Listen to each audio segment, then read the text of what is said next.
আজ বানিয়েছি অনুষ্ঠান বাড়ির মতন একদম ঝরঝরে ভেজ ফ্রাইড রাইস, কোনো রকম ভাজা ঝামেলা ছাড়াই। তো দেখে নাও আমি কেমন করে এই ফ্রাইড রাইসটা বানাই।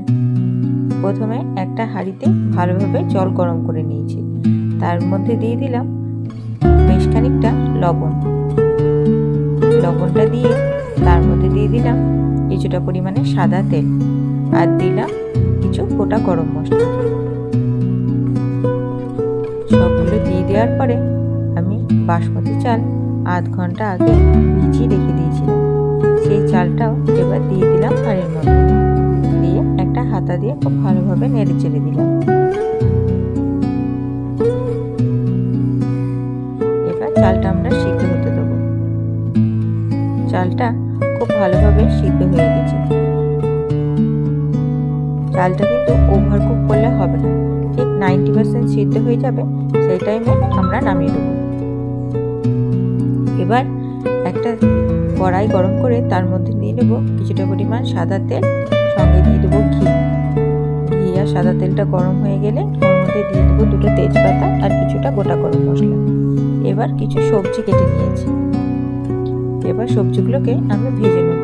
প্রথমে দিয়ে দিলাম গাজর, বিনস আর ক্যাপসিকাম, সবগুলোকে নুন দিয়ে ভালোভাবে ভেজে নেব।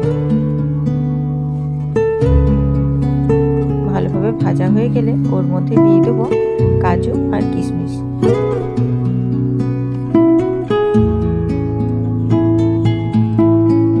আমার বাড়িতে এই 3 রকম সবজি ছিল, আমি এই 3 রকম সবজি দিয়েই করেছি।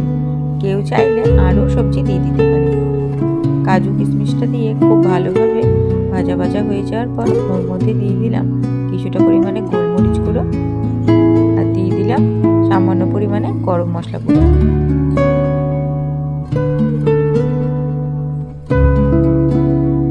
সবগুলোকে দিয়ে ভালোভাবে সবজিগুলো ভেজে নেব। আমার এখানে সবজি ভাজা কমপ্লিট। এবার একটা বড় বাটি নিয়েছি, ওর মধ্যে দিয়ে দেবো সিদ্ধ করা ভাতটা। দেখো ভাতটা কত সুন্দর ঝরঝরে হয়েছে। এবার প্রথমে ভাত দিয়ে দেবো, তারপরে দিয়ে দেবো ভেজে রাখা সবজিগুলো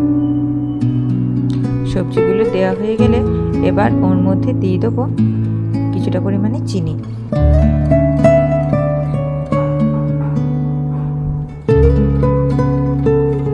তারপর দিয়ে দেবো কিছুটা পরিমাণে ঘি, তারপর দেবো কিছুটা লবণ, আর দিয়ে দেবো গোলমরিচ গুঁড়ো।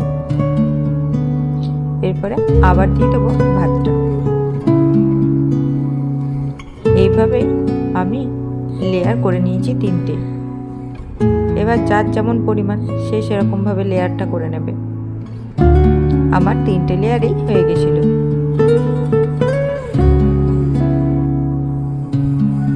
প্রথমেই দিয়ে দিলাম সবজি ভাজাগুলো, তারপর ঘি, লবণ, চিনি, গোলমরিচ গুঁড়ো সব দিয়ে আবারও লেয়ার করে দিলাম। এইভাবে 3খানা লেয়ার আমার হয়ে গেছিল। এইভাবে লেয়ার করে রেখে দেবো ঢাকা দিয়ে আমি আধ ঘন্টার জন্য। এবার আধ ঘন্টা পর ঢাকনা খুললেই রেডি হয়ে গেল আমাদের ঝরঝরে ভেজ ফ্রাইড রাইস। দেখো কত সুন্দর ঝরঝরে হয়েছে, কোনো রকম ভাজা ঝামেলা ছাড়াই। তাহলে এরকমভাবে একবার বাড়িতে না ভেজে তৈরি করে নাও ঝরঝরে ভেজ ফ্রাইড রাইস।